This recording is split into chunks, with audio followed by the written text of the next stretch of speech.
spook easily startled. Have you ever explored the depths of fear?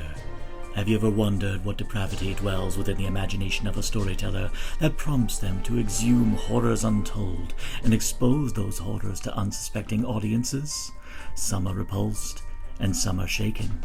However, there are those who are invigorated. So to those demented souls, we invite you to journey inward into the dark bowels of human imagination. Press play, and you will discover what's in the podcast. Now it's time for the fun part. He's in this house somewhere. Well, it's 9 o'clock and get ready to rock. My motorcycle's out of hock. Jump on back, baby, hold on tight. We're gonna ride this rock to the night. Valerie! Well, you say why? I say because let's burn. Slumber Party Massacre 2. If you go, don't go all the way. God, anybody got any tranks? And hello and welcome back to this edition of What's in the Podcast. And we are continuing on our spotlighting of the Slumber Party Massacre franchise with myself and my wonderful friend JT Tally Smith. Welcome back.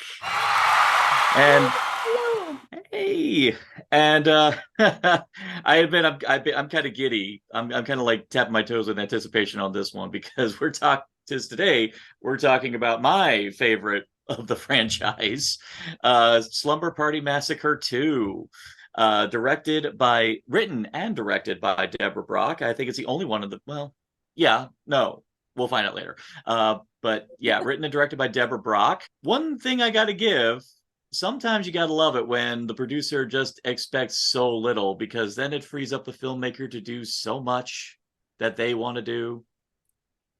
Because I'm pretty sure Roger Corman did not anticipate that the sequel was going to have a leather-bound rockabilly killer with a electric guitar with a drill on the end, who speaks entirely in song lyrics.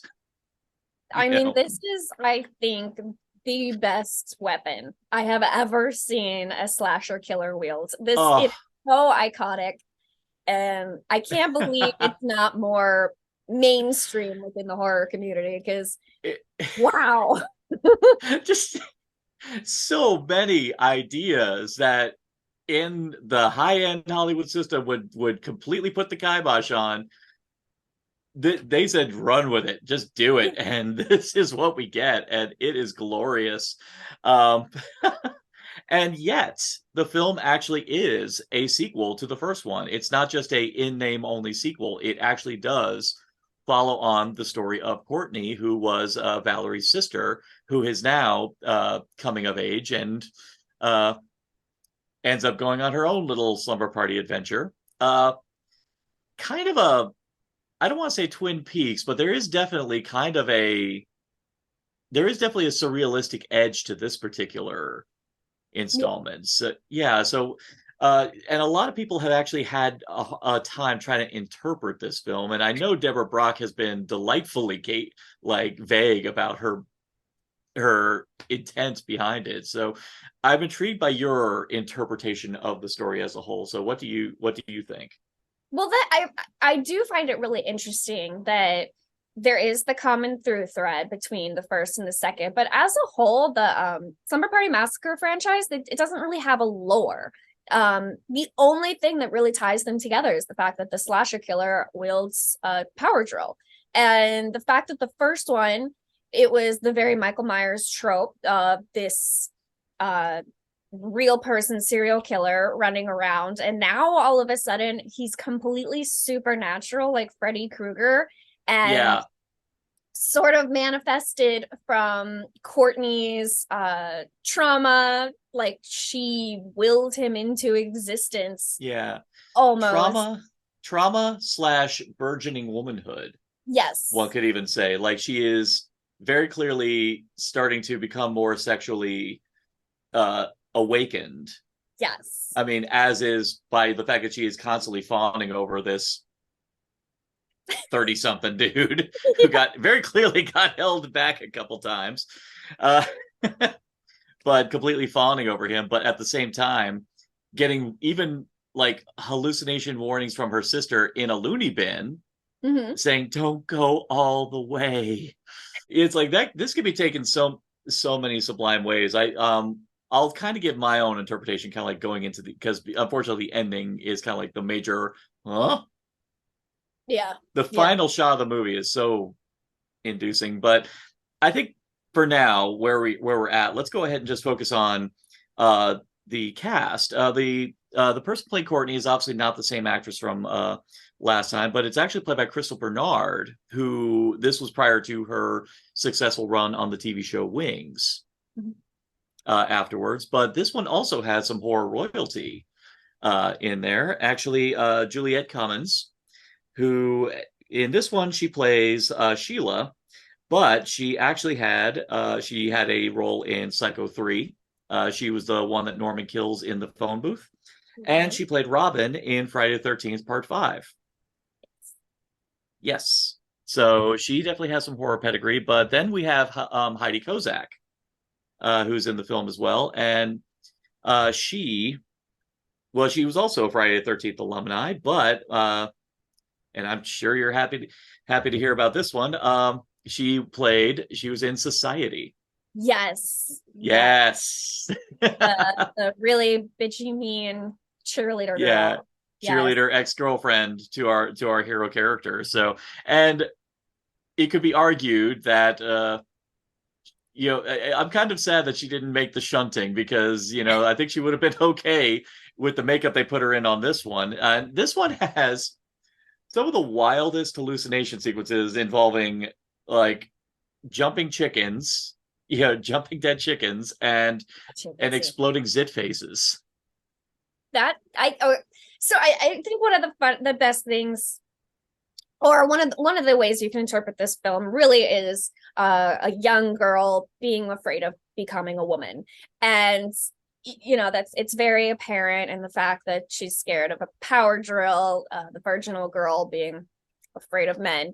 But I love that you also have the fear of your body changing, of acne, which is just like a normal thing most of us have to go through, and they turned into this horrific, amazing moment. Oh yeah. I love that makeup, but it really did kind of feel like, God, when I was a teenager and I would get a zit, this is how I felt I looked. Yeah. Oh no, even myself, even when I started getting it, I was like, I was like Eric Idle in the Monty Python Dirty Fork sketch. I was like, it's like a boulder, a vast bowl of pus. I was like, it's exactly what that. It was funny. I was like, I felt that completely, and it was just as disgusting when it exploded right into Courtney's face. In her mouth. Into her mouth. But even just seeing, even trying to eat what I'm assuming was a McRib, and then it's a bloody hand. And just the chicken coming out and spewing what I can only assume is gravy, or just black gravy or something like that all over it. Like motor oil. Is this like a metaphor for someone being terrified about like having body image issues, of being terrified that what they eat, kind of affects their body? I don't know. That's a reach. You could definitely go into that, I think. Yeah. Kind of thing. But ultimately all this madness is embodied by the glory that is the Driller Killer. This just leather-bound rockabilly. But the greatest fact that we're obligated to mention is the fact that the man is played by Atanas Illich. If the surname is familiar for some of you, he is the son of Mike Illich, who is the CEO of Little Caesars Pizza. Little Caesars Empire Air is the dream. Yeah. And in true privileged fashion, the offspring of said CEO aspired to break out.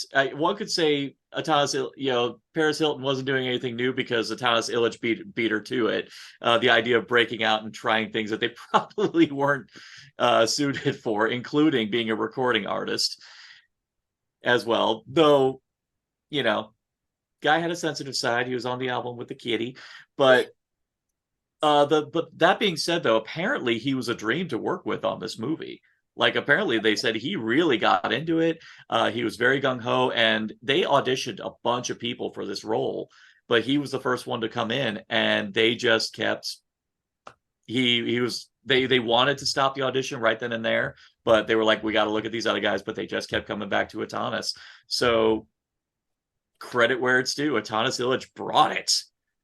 He really did. You can have all sorts of criticisms against this slasher killer, this version of the driller killer. But as crazy as the characters are, I mean, this actor committed. He nailed it. Yeah. For this is he's so much fun to watch. He's definitely one of the most fun slasher killers I've seen on screen. When even when he's looking at the camera and going, and now it's time for the fun part. It's like, sir, the fun part already arrived. It arrived with you, sir. Yes. And to his credit, to the credit, I'd love to know who composed. Well, I know some of the. But I gotta know who arranged the soundtrack for this movie, because the soundtrack freaking kills. Yeah. On this one, I mean.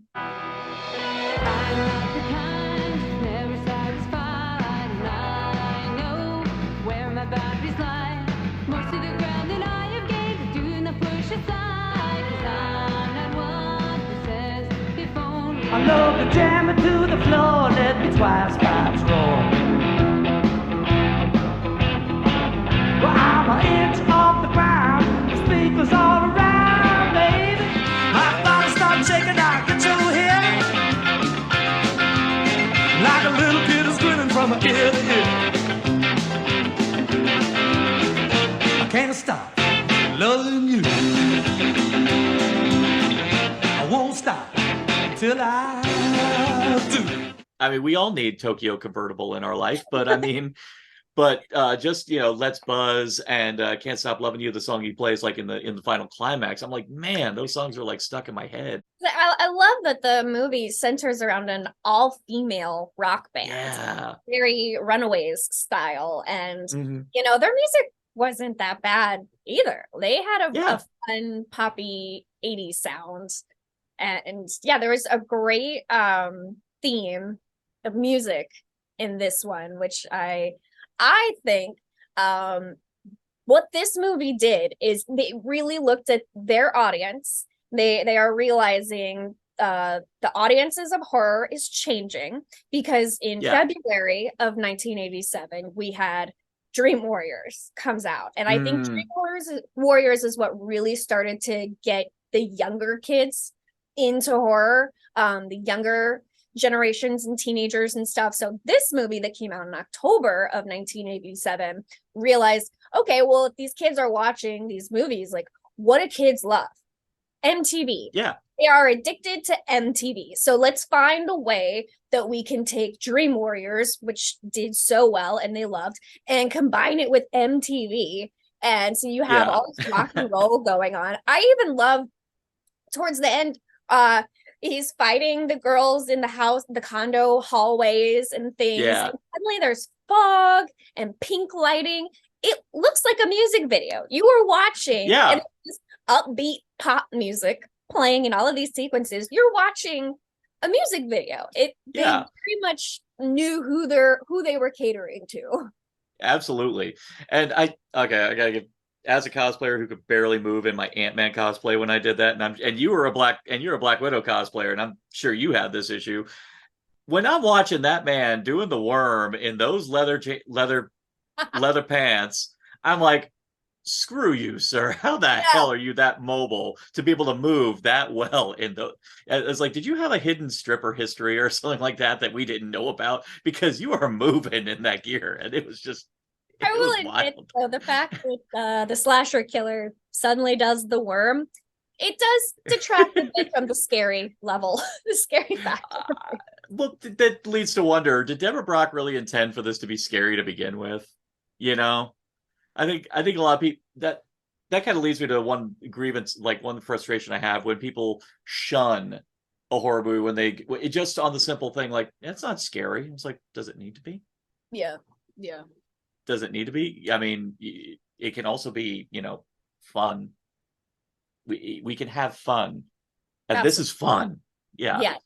Yes. Yeah. Above all, this is fun. So Oof. And actually, and funny enough, and actually going with what you said about how, we have a girl band in this one, something that I kind of forgot to mention when we were talking about the first one, the fact that that is a group of girls who are athletes, who are sports players. And one thing I loved was how there's a whole exchange of dialogue where they're fixating on what the sports scores are. Yeah. Yeah. And I love the fact that, especially in these two movies, I love the fact that these are people having conversations which, as Hollywood would typically stereotype, normally these are conversations that guys would be having. Mm-hmm. But I love the fact that in both these movies, you have women, having these conversations. Like, yeah, women do talk about this stuff just as much as guys do. And I love the fact that these movies had people having had women having these conversations. And not only that, but having conversations that have nothing to do with men. Yeah. I will say it is hilarious for me watching these slumber parties that are happening, because I hate to burst all of the men's bubbles, but heterosexual women are not doing stripteases for each other at slumber parties. This is not what's going on. But so you have this level of the most cartoony, stereotypical male fantasy of what's happening, but then on top of it, you do have these real moments of, we're talking about being a rock and roll band, and that is our goal, and that is our dream, and what we want to do. And it had nothing to do with, oh, do you think Tom is cute? Do you think he'll ask me to the dance and stuff like that you normally get in movies that they believe, well, that's all teenage girls talk about. And in both of these, the first and the second, you have those great examples, despite the very fantasy style later, but you see them as real people. Yeah, and they also in this one take the time to address. Well, I like how the friends, towards Courtney, they are not treating her trauma as a burden at all. I did notice that, because one major aspect, and I know one thing that everyone was worried about Courtney coming to the slumber party, because a lot of them are aware of her history and what happened. And I even, to the credit of the guy she was bonding over, even he was understanding about it. None of them treated her like a freak. None of them treated her like she was some head case that needed to be kept at arm's length. I like that all of them were actually legitimately taking her side, actually like going, are you okay? Do you need help? Or anything like that. There was never a time where any of them were like, oh God, so sick of her. Yeah. Kind of thing. Typical Courtney. No, I liked, even, they couldn't believe the things that she was seeing. It's the hangover. You just need to take a bath and you'll be fine. But it's still said with a level of caring. I love her friend. Mm-hmm. Oh, I'm also having this really weird hangover feeling. But I honestly think, if you just take a bath, you'll be okay. Like, they really are friends. They care about each other. And I thought it was a pretty refreshing way for the 80s to address kind of mental health within a group of friends. That, it's not, you're not the freak and the burden, as you said. It's just, this is a thing we all deal with, and it doesn't make you any less worthy of being part of the group and being loved. Absolutely. So, but and I suppose now is a good time we could finally lean into it. And it all kind of amounts to, while it does seem like Courtney's able to get one over on the driller killer, set him on fire, launch him over a top building, but then she ends up, it all seems like it's a nightmare. It seems like the whole thing's a nightmare, but then all of a sudden that turns into a nightmare. And then it ends with the final shot of her in the insane asylum where Valerie is, and the driller killer's drill coming up through the ground, which tells me, the very real possibility is, has this all been the prop? Like, maybe could Courtney have been completely messed in the head from the incidents in the first movie, and that she has been the one in the insane asylum the entire time? Yeah. I mean, it there's some dark undertones here for such a silly movie where, we're singing while we're killing people. Mm-hmm. The idea that I think it's very possible that she's not Valerie, but she's the one that was in the loony bin. And that way. She's the one that's in the hospital. And yeah, it's Yeah. but Well, you could it's also like, look at it a little more straightforward. Maybe she really did go through this whole adventure at the condo, and that finally made her snap, drove her crazy. And so now we're seeing that even though she's the survivor, she's still being tormented, in the hospital, that he will never actually leave her alone. It really could go either way. it could be, actually, it could even be that Valerie is in the hospital. But then at a certain point, all these hallucinations brought about from that trauma ultimately lead to Courtney snapping. Yeah. And maybe in her mind killing everybody. And it does. I mean, we have to notice all this happens right when she's about to consummate her relationship. Mm-hmm. It all explodes right when she's just about to go all the way. Yep. As Valerie warns. So it could be said that in that moment, Courtney snapped, and just as some kind of id, the driller killer themselves is kind of like a manifestation of that id that's kind of exploding all over everybody. Interesting. Yeah, I like that idea. Yeah. I'd love It to. does. I just rewatched it again because I absolutely adore this movie. But now I feel like I need to rewatch it again to see if there's any scenes that's like, oh, she could be the one killing everyone. That this driller killer is just what she's seeing, her hallucination to justify it. Exactly.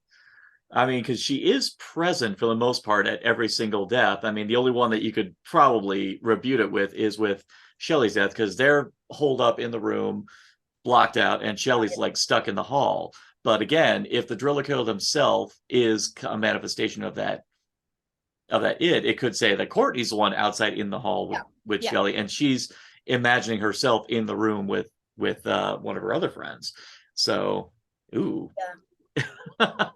It's wild. There's a lot, and I do enjoy the fact that it's not laid out for us. It's not spelled out, so we get to imagine.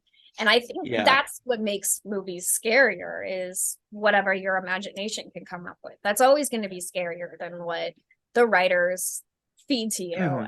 So yeah, this, for a very silly, fun music video movie, there's some dark things happening.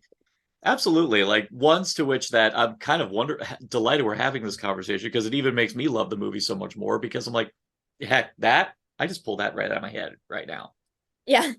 So, I love that. And I feel that, and I was like, I know Deborah Brock would be just like, yeah, I could do that. I could have done that. I won't tell you if I did that, but that's a possibility. Yeah, I get the vibe just from the sense of humor of this movie. I get the vibe that Deborah Brock is the kind of filmmaker who just did what she wanted to do, and everything just seemed to coalesce in a way that just seemed to work for her. And I'm good with that. Yes. Because as a testament to this movie's accessibility, I did show this one at my last Halloween party last year, and to great fanfare, at the second the driller killer shows up, everyone just shut up and just started just had a grand old time. And they're like, is this for real? Yeah. And it's like, yes, it is. And you will be delighted to know I have seen cosplay of the driller killer really? As well. Yeah. Yeah. With the guitar and everything. It looked amazing. Yeah. So this one has a legacy all of its own, but for entirely different reasons compared to the first one. But I love it for it. So and I admit this is the one I kind of watch the most of the four. So, but I still so good. No, I go back and forth between the first and the second. But I love them for very different reasons. So I suppose like what kind of mood I'm in. Yeah, I'm gonna see what I could try to find something that resembles a soundtrack to this movie, because I'll tell you now, some of these tracks need to exist. I want them on my playlists, because too damn good. too damn great. So I suppose we've mined this one for all we can. So I suppose we should end it with our pick of what we consider to be the top kill in this one. I mean, I just love the driller killer's death at the end. Just a whole flame ball going off over the side of the building. And what does she say right before she lights him up? Well, he was like, "Come on, baby, light my fire," and she's like, "Yeah," or something akin to like, "Couldn't have said it better myself," or something like that. Her laugh, though. Yeah, she that's almost a really good argument right there that it was Courtney all along, because that was the most evil, gleeful laugh. That was like the moment that she really snapped, and it was fun. It was fun to watch her go off the deep end and to kill this imaginary guy. And that stunt of the flame ball falling off the roof, I thought was really cool. Yeah. Actually, yeah, now that you're bringing that up, that kind of clinches the deal for me as far as like the interpretation, just the idea that maybe that's like her finally like giving into, in a way, kind of giving into like the same kind of homicidal glee that the driller killer has, that she kind of like, okay, let's do it. One, I would say for myself, just because I love that it kills two birds with one stone, because of course of the traditional slasher trope of, oh my god, the phone's dead. This one has the driller killer killing a person but killing the phone at the same time. Is Heidi Kozak's kill. I just love that, because they were actually on the phone, like about to call the cops, and then nope, drill goes like right through it. I was like, practical. So good. So good. And I love, you can see the drill coming out and there's the blood and the visceral action coming off of it. So they know it's like, this is twice as scary. We didn't just lose the phone. Someone's over there. And and to the credit of the idea of the drill married with the guitar, in a way, it's kind of a hilarious satire of everyone's association with, especially with in the 1980s, with the Nancy Reagan attitude towards rock and roll and its association with sex. The idea that, sex and rock and roll lead to death, kind of thing. So I kind of like the idea that may have been like Deborah Brock's kind of cheeky satirical like jab at that ridiculous attitude towards rock and roll and sex. That absolutely makes sense. I love that. And apparently, and again, I think Atanas Illich was on the same page, because that's a cumbersome weapon. You definitely know that is probably not it's huge. It's a huge guitar, and that drill would probably make it a bitch, but he wields that thing with this fluidity that makes it seem like it was like natural to him, like it was his Excalibur. And apparently he got so into the role that he ended up breaking that prop a couple times. Oh no. Yeah. So I mean, that definitely didn't look like a very sturdy prop to be running around with chasing people. Yeah, but yet impressive that the drill actually functioned on that thing. I mean, the first kill when he kills the boyfriend, and there's blood and guts like at the tip of it, that thing spins. You're just getting that little bit of guts on there, just splaying. And I was like going, man, I imagine the room looked amazing, like this wonderful Jackson Pollock art at the second that thing spun and the blood spraying all over it. We're very morbid. We love good home entertainment. Yes. Fully entertained. And that is the perfect way to end this particular spotlight on Slumber Party Massacre 2. So for everyone at home, stay tuned as we jump into the very, very tonally disparate Slumber Party Massacre 3. Which both of us have actually just jumped into for the very first time, and we definitely have some things to say about that one. So for everyone at home, if you are pondering the depths of human imagination, ask yourself this question: what's in the podcast?